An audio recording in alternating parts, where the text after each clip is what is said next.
I stand alone in the bridal suite at Willamette Valley Vineyard, staring at my reflection in the full-length mirror. My wedding dress fits perfectly, every seam and crystal exactly where it should be. The makeup artist outdid herself. My eyes look wider, my cheekbones more defined, my lips the perfect shade of rose. The white roses in my bouquet rest on the vanity, waiting. I check my phone for the 14th time in 20 minutes. No messages from Mom, nothing from Dad, not even a text from Logan.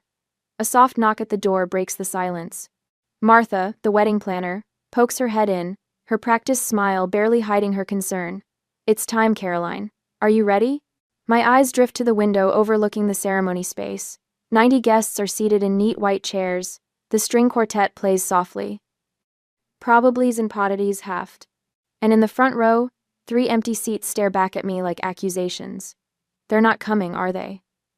My voice trembles despite my best efforts. Martha's smile falters. "There's still time," she says, but we both know it's a lie. I take a deep breath and smooth the silk of my gown. Let's go. The doors to the garden open, and 90 heads turn to watch me walk alone down the aisle. I feel their sympathetic gazes like physical touches, little pats of pity that make my skin crawl. Some whisper behind cupped hands. Others offer encouraging smiles that only make the hollow feeling in my chest expand. My focus narrows to Ethan waiting at the altar, his eyes steady on mine. The love radiating from him is almost enough to push away the memory of my mother's voice 3 days ago. "We'll try, sweetie." Logan's firm has an event that weekend.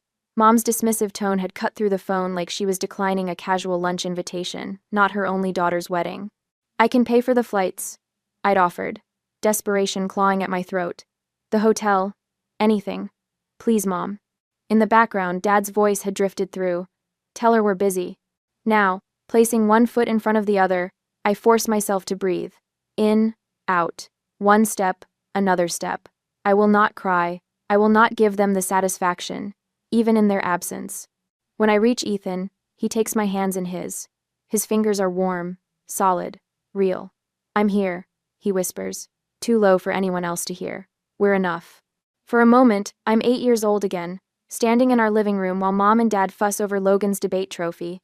They position it carefully on the mantle, step back to admire it from different angles, take photos to send to relatives. My art contest certificate sits forgotten in a kitchen drawer. I'd shown it to them earlier that day, pride bubbling up, as I explained how the teacher said I had exceptional talent. Mom had glanced at it and said, "That's nice, honey," before turning back to the dinner she was preparing. Later, Dad had ruffled my hair absently. "Logan needs more support, he's going places," he'd explained when I asked why they went to all his events but missed my art showcase. "You understand, don't you, Caroline?" Caroline. And Mom, never missing an opportunity. "Why can't you be more like your brother? He focuses on what matters." I'd tried harder after that. Academic awards, college scholarships, business success. Each achievement, a desperate attempt to turn their heads in my direction. Each one noted with distracted acknowledgement, if acknowledged at all. The ceremony continues around me. I say my vows, my voice growing stronger with each promise. I choose a future based on seeing each other clearly, I tell Ethan, the words carrying more weight than anyone, but he understands. When the officiant pronounces us husband and wife, Ethan's mother envelops me in a warm embrace. "You're one of us now, dear," she whispers, and something tight in my chest loosens just a fraction. The photographer captures us on the dance floor, Ethan twirling me under the string lights. His cousins join us, forming a circle of laughter and music. For moments at a time, I forget about the family-shaped hole in my celebration. I forget about the phone I've checked too many times. I forget about the explanations I've given to curious guests. At the reception, Sarah, my college roommate, raises her glass. "To finding the family who deserves you," she says, her eyes holding mine with fierce loyalty. A murmur of agreement ripples through the crowd. The truth of her words hits me like a physical blow. All these years, I've been invisible to the people who should have seen me most clearly. I've been chasing approval from those who never intended to give it. When the celebration quiets for a moment, I slip away to check my phone one last time. No missed calls, no messages, not even a token congratulations. Ethan finds me there, staring at the blank screen.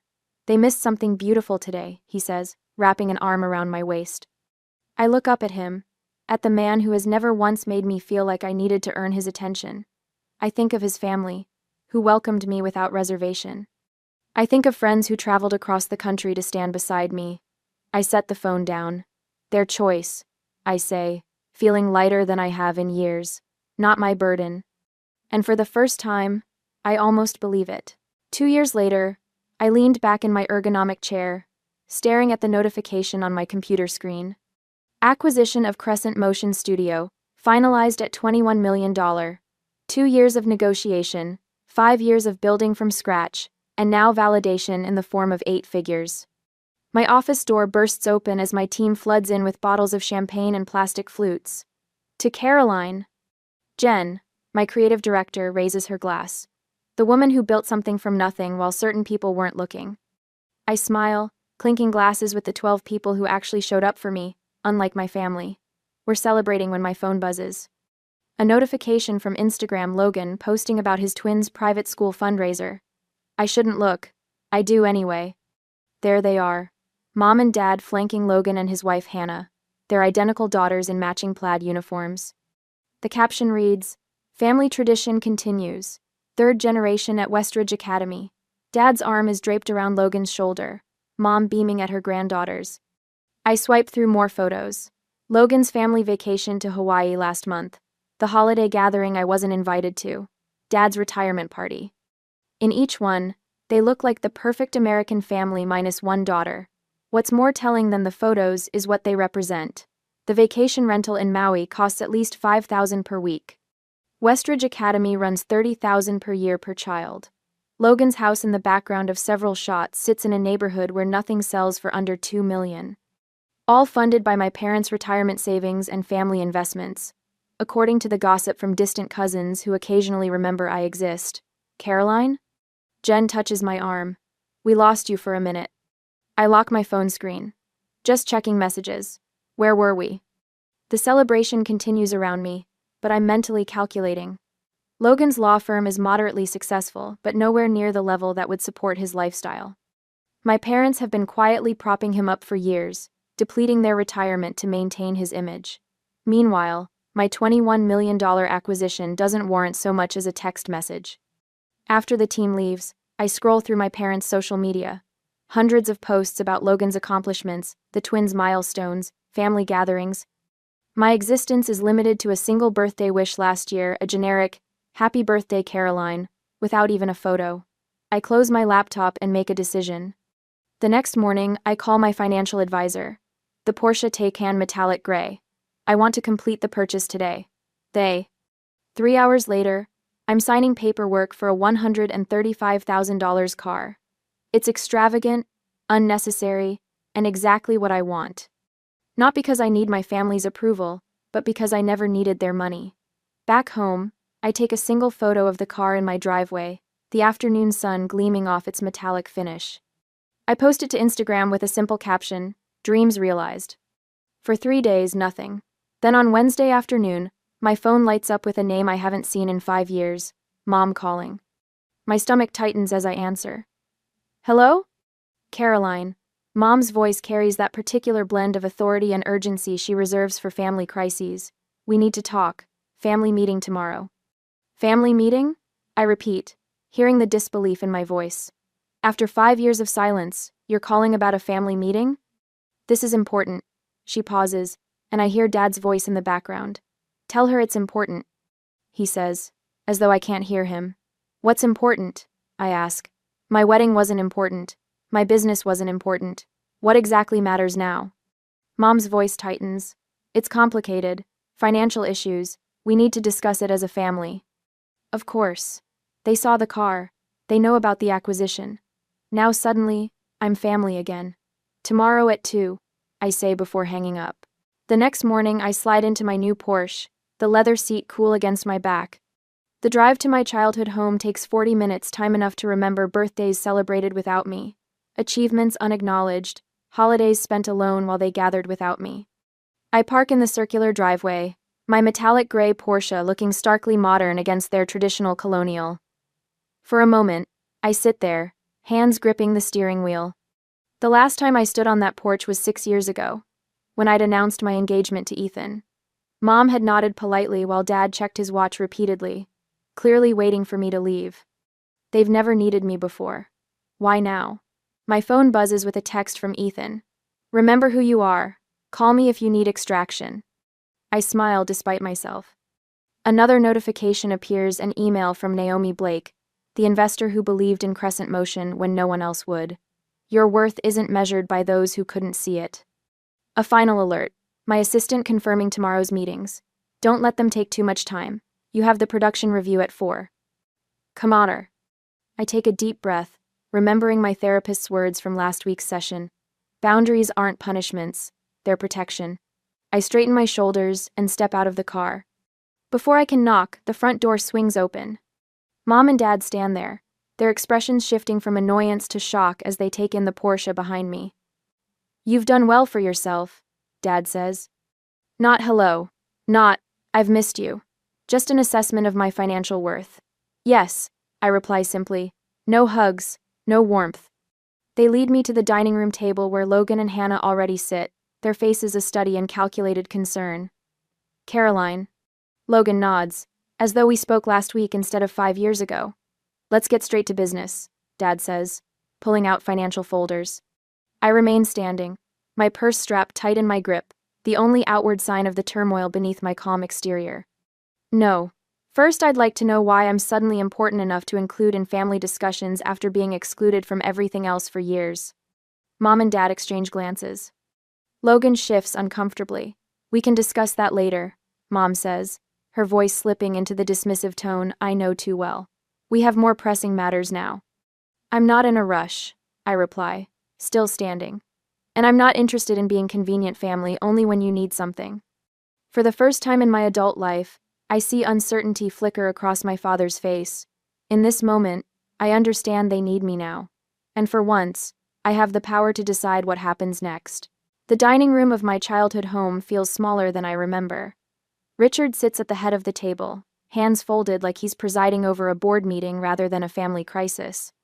Elaine perches beside him, her posture perfect despite the worry lines creasing her forehead. Across from me, Logan slumps in his chair, his designer shirt wrinkled at the cuffs. Hannah sits beside him, a leather photo album open on her lap. It's foreclosure, Caroline. Richard's voice is firm, but carries an unfamiliar tremor. Logan's mortgage is 3 months behind. The twins' private school tuition is unpaid for the semester. I say nothing, letting the silence stretch. 2 years of no contact, and this is what brings us together. You need to help your brother. Richard slides a document across the polished oak table. Loan paperwork, already filled out. The presumption steals my breath. Think about your niece and nephew. Elaine's voice catches, a practiced hitch that once would have sent me scrambling to please her. They're just children. They shouldn't suffer because of financial difficulties. Logan leans forward, eyes narrowed. We're family, that's what family does. When one of us succeeds, we help the others. Hannah flips the album open wider, pushing it toward me. They ask about Aunt Caroline all the time.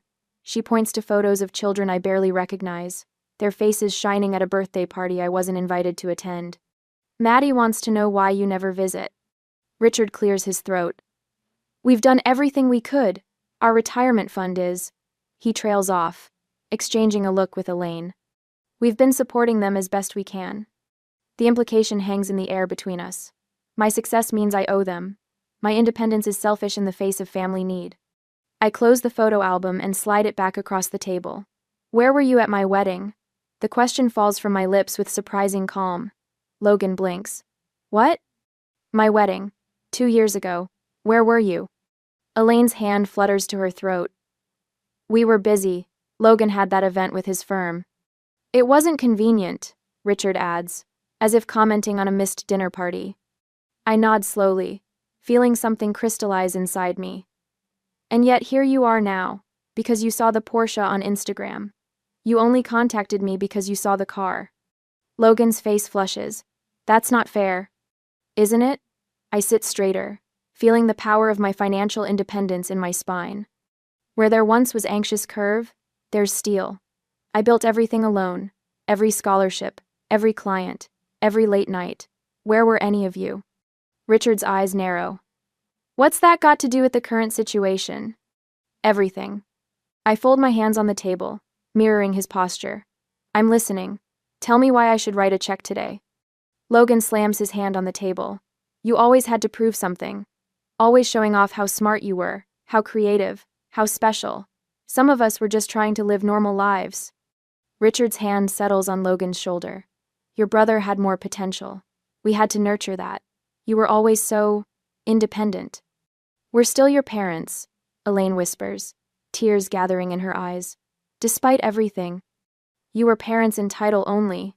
My voice remains steady, surprising even myself. You missed my high school graduation. You missed my college scholarship ceremony. You missed the launch of my company. You missed my wedding. I tap the table with each missed milestone. You missed my life. And now you want to share in what that life has built. Caroline, Richard starts. You didn't build this success. I continue. You don't get to share it. My phone vibrates in my pocket. I glance down to see Ethan's message. You okay? Meeting running long. Inner asso. The sight of his name brings back Naomi Blake's words when she invested in my startup. You don't need approval from anyone who can't see your light. I think of my team at Crescent Motion, their faces shining as we toasted the acquisition. People who chose to see me, to support me, to believe in what I could build. In my briefcase rests the contract for the foundation funding, signed by the board last Tuesday. People who trust me with purpose, not just money. Richard slides the loan paperwork closer to me. We're only asking for what's reasonable. Family helps family. The interest rate is quite fair, Elaine adds, as if offering a favor. Logan's smirk returns, confident now. Blood is thicker than water, Caro. I stand slowly, deliberately. The motion draws their eyes, their bodies leaning forward expectantly. I reach for my briefcase and set it on the table with a soft thud. I've made a different decision, I say. Logan's eyes fix on my hands as I unlatch the briefcase. Richard shifts forward in his chair. Elaine's fingers twist the napkin in her lap. Instead of a checkbook, I withdraw a single document and place it on the table. This is the announcement for the Rivera Media Scholarship Foundation. $16 million to create opportunities for young women in digital media arts. I smooth the paper with my fingertips. The press release goes out tomorrow morning. 16 million? Logan chokes out the number. Named after Miss Rivera, my high school media arts teacher. The woman who attended my gallery showings when my family was too busy. The money is legally protected in a foundation trust. The board approved the allocation last week. Silence falls like concrete across the table. I'm helping girls who never got the applause I didn't get, I say, gathering my belongings. That's what family means to me. Logan's face contorts, veins standing out on his forehead.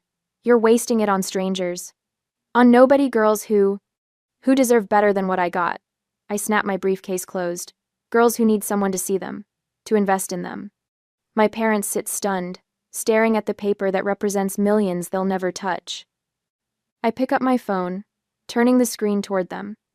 A recording app displays an active timer, 36 to 14 and counting. I've also documented every manipulative message from today. I say quietly. Every threat, every demand, every guilt trip. Just in case anyone gets creative with legal claims against the foundation. I walk toward the door, my footsteps echoing in the silence. Behind me, I hear Logan's chair scrape back violently. You can't just leave. His voice cracks. We need that money. I pause at the threshold, not turning back. No, Logan. What you needed was to show up.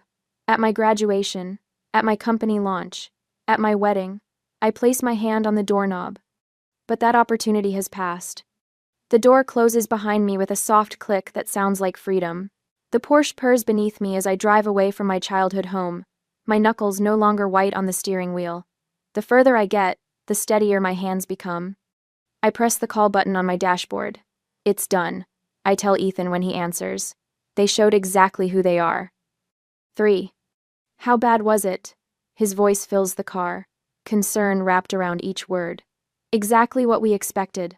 I take a deep breath, feeling lighter than I have in hours. Logan lost his mind when I showed him the foundation paperwork. Dad tried to salvage the situation, but Mom just kept crying about family obligation. Are you okay? A fair question. I glance at myself in the rearview mirror, surprised to find no tears, no flush of embarrassment. only a clear-eyed woman looking back. I'm better than okay. For the first time, I saw them clearly, without hoping for something different. I'm proud of you, Ethan says. Remember, Foundation Board meeting at 9 tomorrow morning. Everything's ready for the press announcement. The timing had been deliberate. Establish the foundation legally, before any family confrontation. Schedule the announcement before they could regroup. No emotional pleas, just legal structures they couldn't penetrate. The Rivera Media Scholarship would be my legacy, not a family drama. I'll be ready, I promise before ending the call. The first message comes at 11:47 p.m. By midnight, my phone buzzes continuously with family emergency texts. I silence it and place it face down on my nightstand. The house is quiet except for Ethan's steady breathing beside me. I don't need to read their messages to know what they contain. Morning brings 6 voicemails from my mother, the progression evident in her tone from weepy pleas about family unity to sharp accusations of betrayal, culminating in threats about what people will think of a daughter abandoning her family in their time of need. You've dealt with worse? I tell myself as I apply mascara, the morning routine grounding me. My navy suit, the one I wore when signing the acquisition papers, hangs ready on the closet door. Ethan hands me coffee in my favorite mug. Logan's been calling business associates, he says, scrolling through his phone. And your dad tried reaching my uncle. Predictable. I take a sip, the coffee bitter but fortifying. They're moving faster than I expected, but not more cleverly. The Foundation Board meeting goes smoothly. 12 accomplished women from media and finance, all personally vetted, all committed to supporting young female artists. The press release is approved unanimously. Launch details finalized. The first scholarship recipient will be selected in 6 months. I'm reviewing the event venue proposal when Janine from reception calls. Miss Rivers, your family is here. They're causing quite a scene. Through the glass walls of my office, I can see security already moving toward the lobby. I straighten papers that don't need straightening. Have security escort them out, please, calmly and professionally. I watch through the windows as my mother's voice rises over the general office hum. My daughter is abandoning her family. Her hands gesture wildly, her pearl earrings swinging with the motion. Logan stands beside her, arms crossed, face flushed with the particular shade of red it used to turn when he was denied something as a child. My team watches me for cues. I stand, smooth my skirt, and walk to my office door. It's being handled. I tell them with a calm I've practiced for this moment. Let's continue with our work. Security escorts my family toward the elevators. Logan's voice carries back. This isn't over. We have family obligations you can't just ignore. That evening, I draft a single email to all 3 of them. I have documented your harassment at my workplace. Any further attempts to contact me at my office will result in a formal complaint. All communication regarding family matters must be directed through my attorney, whose contact information is attached. Caroline. Direct and clear, says Patricia, my therapist, 2 days later. We sit in her sunlit office, the faint smell of jasmine tea between us. How did it feel sending that? Necessary. I trace the pattern on the armchair. Not satisfying. Exactly. More like setting a boundary, she offers. Yes. I look up at her. They're showing who they've always been, aren't they? People tend to reveal themselves under pressure, Patricia says. What you're seeing now isn't new behavior, just intensified. The realization washes over me, simple but profound. I wanted their love, but they wanted my resources. That's an important distinction. All those years. My voice trails off as connections form. The childhood neglect, the absent parents, the way they appeared only when I had something to offer. It wasn't my job to earn their love. It was their job to give it freely. Cly. And now? Now I know I'm not responsible for fixing them, I say, feeling the truth of it settle in my bones. There's freedom in that. The next morning brings news that Logan has contacted the Portland Chronicle about a family dispute. The reporter, smarter than Logan anticipated, asked why none of them attended my wedding. The resulting story paints a picture Logan hadn't intended of parents absent during milestones suddenly interested when money appeared. My mother's social media rant generates an unexpected wave of support for me.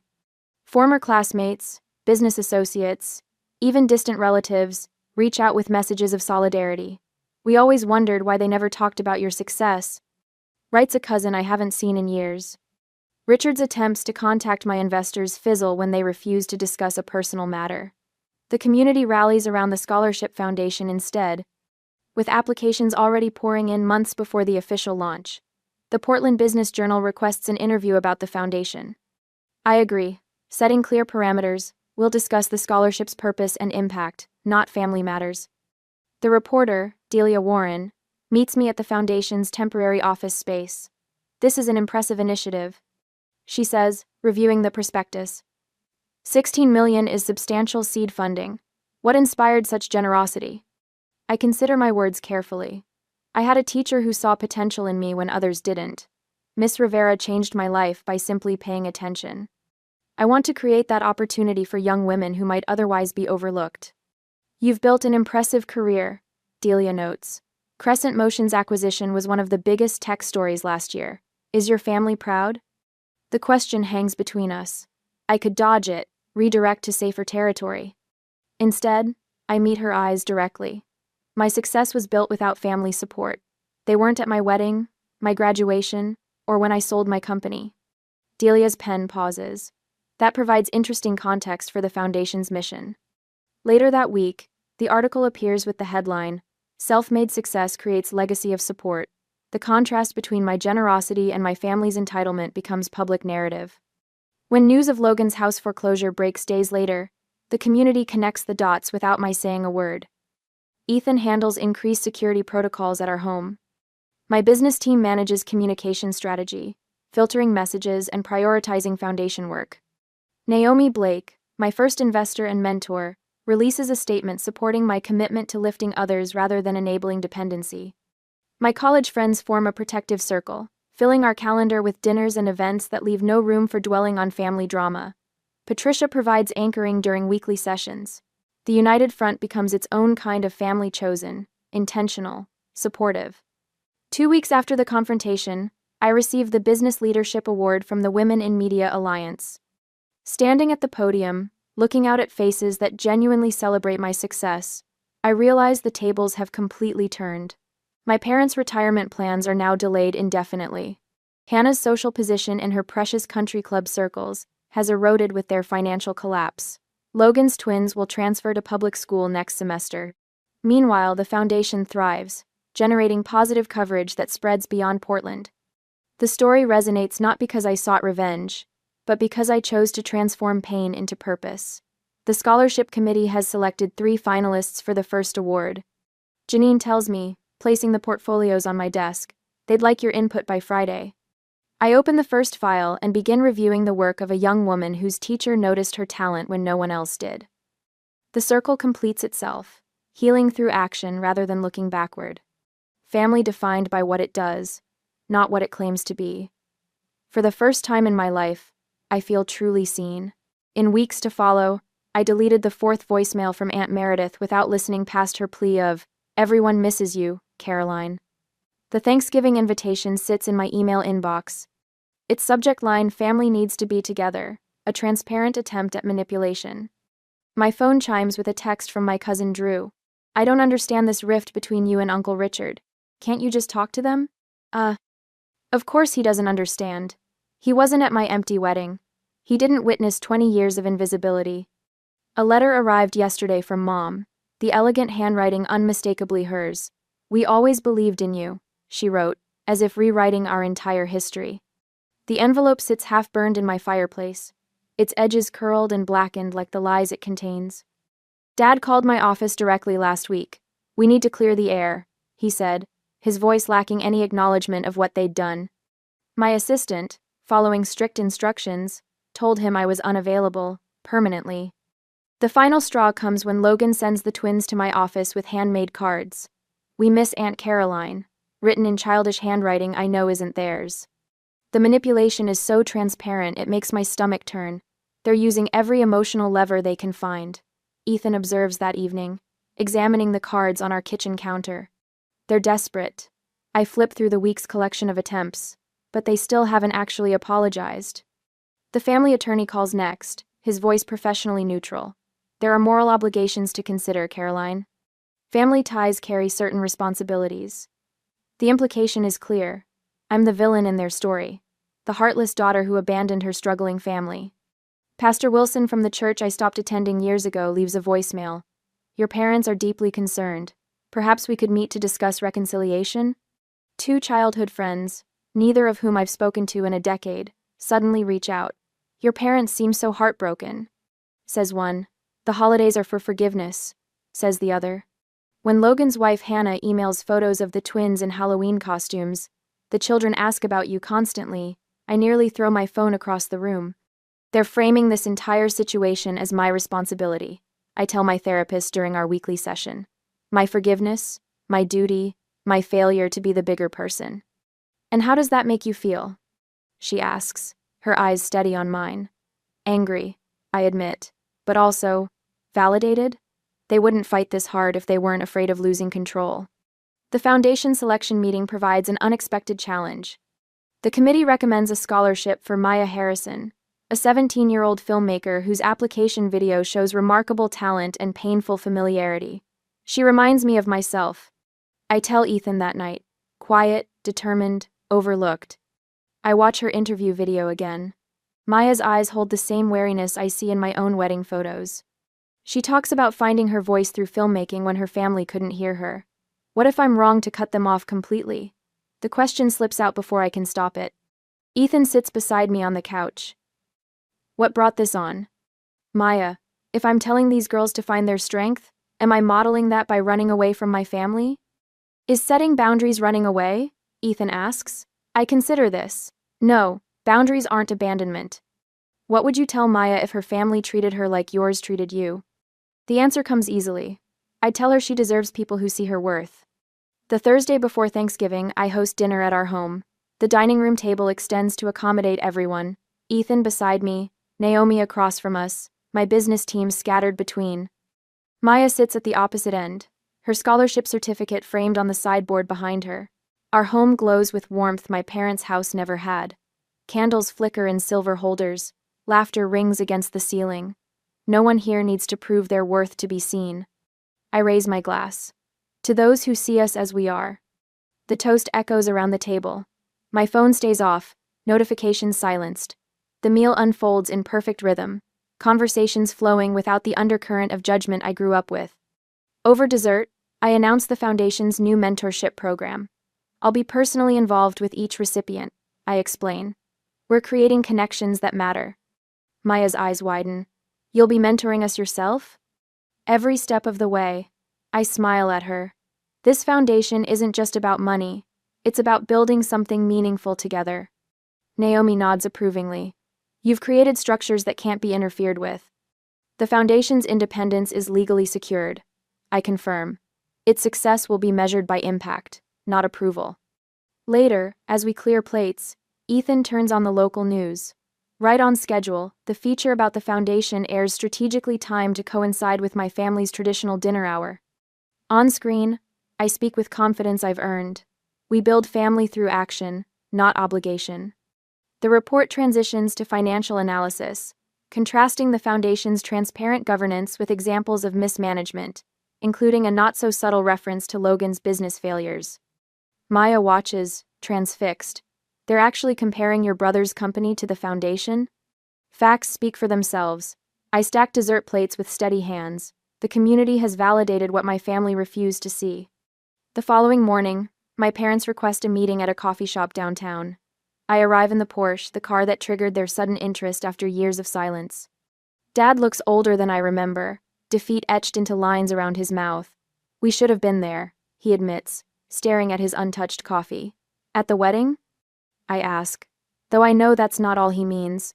Everywhere. His voice cracks. All those years. Mom's eyes shimmer with tears. How can we fix this? The question hangs between us. 3 months ago, I might have grabbed at this opening, desperate for any acknowledgement. Now I feel only calm clarity. Some things can't be fixed, I tell them. Only accepted. Mom flinches. I'm not closing the door forever, I continue. But I need accountability, not convenience. I'll consider limited contact after you both start therapy.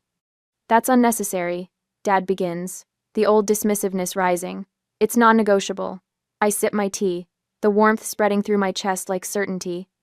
They exchange glances, the silent communication of people who never expected consequences for their choices. Logan's financial collapse has stripped away their illusions of his superiority. My success exists beyond their reach. The foundation thrives independent of their approval. When they leave, no agreements have been made, no concessions offered. I watch them walk to their car, a sensible sedan now, the luxury vehicles long gone. I drive away without looking back, freedom replacing obligation in every beat of my heart. The foundation awaits. Maya's project needs review. My chosen family expects me for dinner. For the first time, I'm moving towards something instead of away from someone, and that makes all the difference. I stand in the sunlit studio of the Crescent Foundation, watching Maya adjust her camera settings. The morning light filters through the tall windows, casting golden patterns across the polished hardwood floor. It's been a year since I faced my family for the last time. What do you think about this angle? Maya looks up, her eyes bright with the same creative fire Miss Rivera once saw in mine. Try moving it slightly to the left. Catch how the light falls across the subject. My voice carries the confidence of a mentor now, not the desperate plea of a daughter seeking approval. On the wall behind Maya, photos document our scholarship recipients' projects, stories they never could have told without the foundation's support. Each frame represents a voice that might have been silenced, just as mine nearly was. My office here replaced the childhood bedroom, where I once dreamed of being seen. Every element from the ergonomic chair to the awards, displayed without apology on floating shelves, I chose deliberately.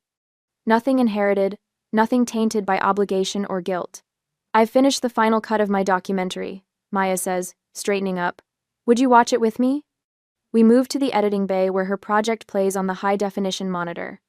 The documentary follows 3 generations of women in a rural Oregon family, their struggles and resiliences beautifully captured through Maya's lens. Watching her work, I feel a swell of pride entirely different from anything I've known before. This isn't about me. It's about what she's created, what she'll continue to create. When the final credits roll, Maya turns to me, tears brightening her eyes. You're the reason I believe I can do this, she says, wrapping her arms around me in a spontaneous hug. I think of Miss Rivera, how she recognized something in me when my own parents couldn't be bothered, how her belief sustained me through years of family indifference. Now the cycle continues, not of neglect, but of genuine support. Later that week, I stand at the podium of the Portland Arts Center, accepting a Community Leadership Award. The audience applauds. A sea of faces turn toward me with appreciation, not pity. Ethan sits in the front row, beaming with unrestrained pride. There are no empty seats causing me pain tonight. No phantom family members I wish were here. Every person in this room sees me, truly sees me for who I am. Thank you. I begin, my voice steady. This journey began in invisibility and has led to impact. For years, I measured my worth by the approval I couldn't earn from people who refused to give it. I pause, let my gaze sweep across the room. Now I measure it by what we build together. The standing ovation washes over me like a cleansing wave. My therapist calls it post-traumatic growth, this strange peace I've found after accepting that some wounds never fully heal. I maintain careful boundaries with extended family. Holiday gatherings now center around chosen family, celebrations filled with genuine joy rather than dread. Ethan and I have established our own traditions. Naomi's retirement party at the foundation last month brought together the circles of support that lifted me when blood ties failed. The emergency fund for students facing financial hardship, my latest project, ensures that talent isn't crushed by circumstance. I understand now what these young women need because I lived without it: unconditional belief in their potential. Driving home through Portland in my Porsche, I pass the coffee shop where I once edited videos on a borrowed laptop. Through the window, I catch a glimpse of my parents walking on the sidewalk. Our eyes meet briefly. I don't stop. There's no pain in this moment, only peaceful acknowledgement. They taught me what love isn't. Ethan and my work taught me what it is. Tomorrow, Maya sets up for her next project. I'll be there, camera in hand, showing her techniques I've mastered over years of making myself visible. Family isn't who raises you, it's who lifts you.